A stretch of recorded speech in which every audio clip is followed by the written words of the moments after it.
rare adventures of Biggles.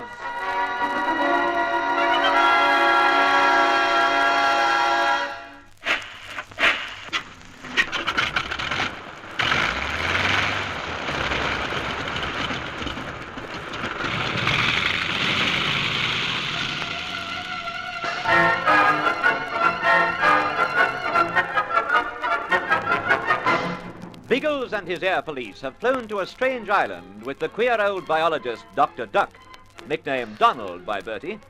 As the island has only recently been thrown up from the bed of the Atlantic Ocean, Donald is anxious to examine the life on it.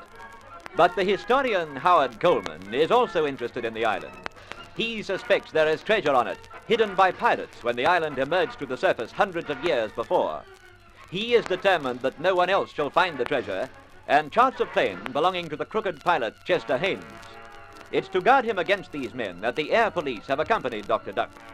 Soon after they arrive at the island, Haynes' Catalina puts down beside them, and Coleman, from the cockpit window, warns them to leave at once.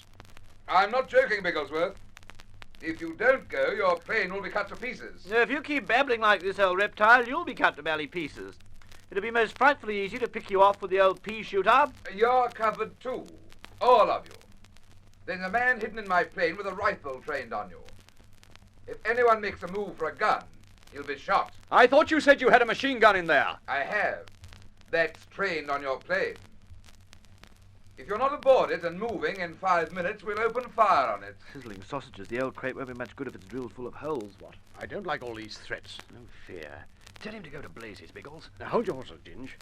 I don't want the kite shot up. He may be bluffing. I don't think so. We've already had proof that Coleman means business. You'd better hurry if you're going. There are only 4 minutes left. I might add that if you're still on shore when we've finished with the plane, I'm going to have the machine gun turned on you. The swine.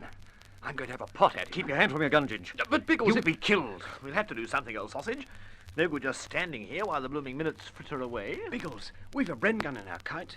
By jingo, Algy, so we have. Yes, but it isn't out here, you clot. And we very well are. Nothing to stop us going in for it. I reckon it'll take me about 2 minutes to set it up at one of the starboard portholes and train it on Haynes's kite. They'd see you at the open port. No, they wouldn't, by Jove. There's one open. Remember how old Donald wanted to squint at his island when we put down? I opened a port for him. That's all I need. What do you say, Biggles? Okay, Algy. Hop aboard. All of you go in. I'll follow in a moment. What are you up to? I want to point something out to Coleman before he goes too far. Now, hop it, all of you. We'll let him think we are doing as he wants. I'll give the blighter some bargaining in a couple of minutes. Yes, by Jove. Possibly frighten the trout out of his wits. That's more like it. But you're going too, Bigglesworth. When I'm ready, there's one thing I want you to know, Coleman. I only want to know that you've left the island. You called me Inspector when you put down, so I assume you know we are Scotland Yard men. Haynes told me some rot about that. But you don't frighten me. I'm giving you a warning. It's my warning you'd better watch. I'm warning you. We came here to protect Dr. Duck. In other words, we're here officially because we regard you as dangerous. Very shrewd of you. Now get into that plane. Just as you wish. But you'd be a wise man if you got out before there was any further trouble. You have about half a minute, Bigglesworth. I've already extended your time as much as I intend to. I'm going aboard. I'll see you later, Coleman. You can be sure of that. How are you going, Algy? Gun set up? My word. It's trained fair on their cockpit. I could pick Coleman off as easy as winking. If I was at the gun, I wouldn't be able to keep my finger off the trigger. Move your aim forward a bit. Across the nose of their kite. We'll give them a burst. Across the nose? Why not into it? I don't want to kill them. I want to frighten them away. Right, Algy. Let it go.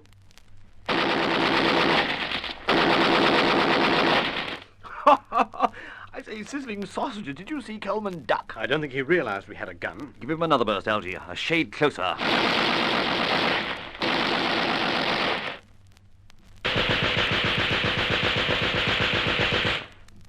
He's shooting back. The clot! Some of those belly bullets cut into our fuselage. He aimed directly at us. All right. If he wants the game to be serious, he can have it that way. Send a couple of bursts into his fuselage, Algy.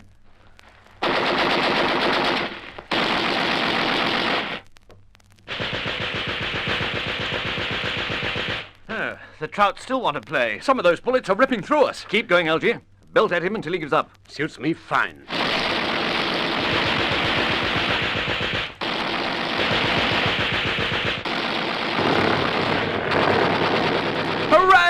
We've licked him. He's starting up. Hold your fire, Algy. That'll do us. Pity. I don't seem to have done much damage. You've made a few nasty belly holes in him, old sausage. And he's done the same to us. I don't like the look of some of them. You and Bertie hop off and check the damage, Ginge. Keep your gun trained on him, Algy. He might try some more funny business before he goes. He's off. Right-ho, we can relax. First round goes to us. Now, let's help the blokes repair the damage.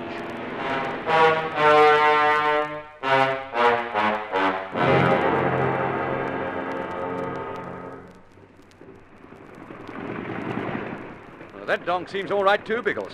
Yes, you can switch her off. How's the airframe, Algy? Anything more to be repaired? No, it's all done now, Biggles. There's nothing serious, only a few holes to be patched. She's mechanically okay, too. We needn't worry anymore. I'm still worried about the other kite. What do you mean? I don't think they went very far. I noticed that too, Biggles. I think they put down at another part of the island. I half expected them to. Righto, Algy. We'll have a look for them. In the kite? No. It'll be as well for them not to see us. There's a high ridge of rocks about a mile in from here. We'll climb that and look from there. Collect Bertie and we'll see you ashore in a couple of minutes.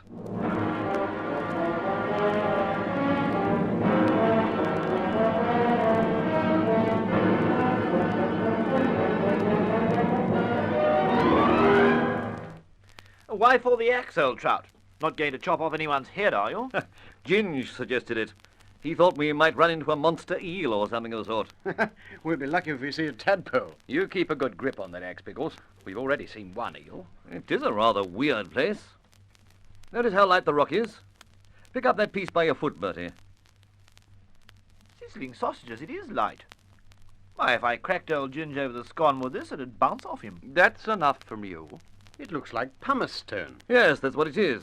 Pumice stone is only solidified lava. Years ago, this island must have been tossed out by an underwater volcano. Maybe that's when it came to the surface the first time, when Black Llewellyn left his treasure here. Could be. Then it was shot up again recently by another volcanic disturbance down below. Yes, something like that must have happened. I say, it's all rather very interesting, what?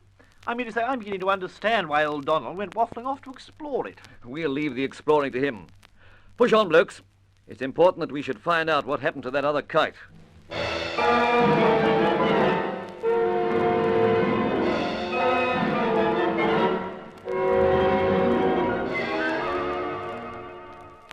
Hurry up, fellas. It'll be night before we reach the ridge if you waste any more time exploring. Just looking at these pools, Biggles, I don't think I've ever seen water so black. This one isn't black. Come and have a squint at it, Ginge. Caesar's ghost, it's full of coloured lights. Some sort of phosphorescent fish at the bottom. I thought you weren't interested in exploring the jolly old joint. I'm extremely interested, but I don't want to waste too much time.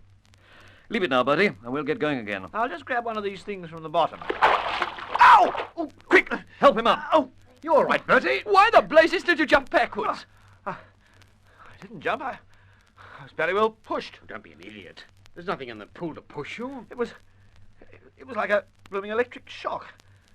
Barely things bowled me for six the moment I touched the water. It probably was an electric shock. There must be something like an electric eel in there. Put your hand in again and find out, Bertie. You clots can waste time fiddling about with the pools if you like, but we lissies are going on. There's a spot of reconnaissance to be done from the top of those rocks. There it is, moored to the opposite side of the island. As far away from us as they could get. You must have frightened them, Algy. Coleman won't stay frightened for long. He's determined to get us off the island, and he'll stop at nothing to do it. Well, now, do you think the blighter will have another crack at us? I don't know what his next move will be, but I'm certain he'll try to get rid of us before searching for the treasure. Yes, we'll have to keep our eyes skinned every moment we're here. Roger, Biggles. And by the way, that may not be very long, providing Donald gets a move on with his exploring.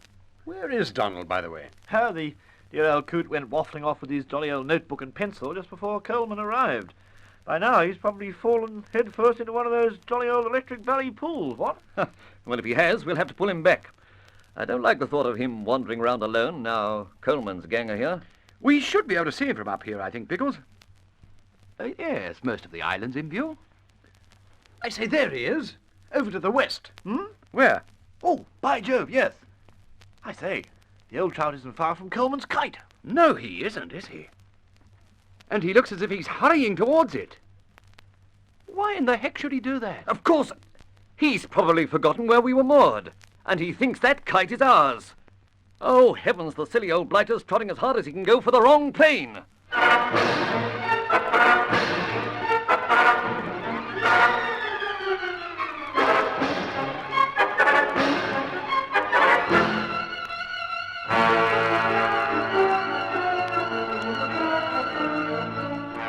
If Coleman sees Dr. Duck, it will be very dangerous for the old biologist. Can Biggles warn him? What will Coleman's next move be? Be sure you listen for the next thrilling chapter of the Air Adventures of Biggles.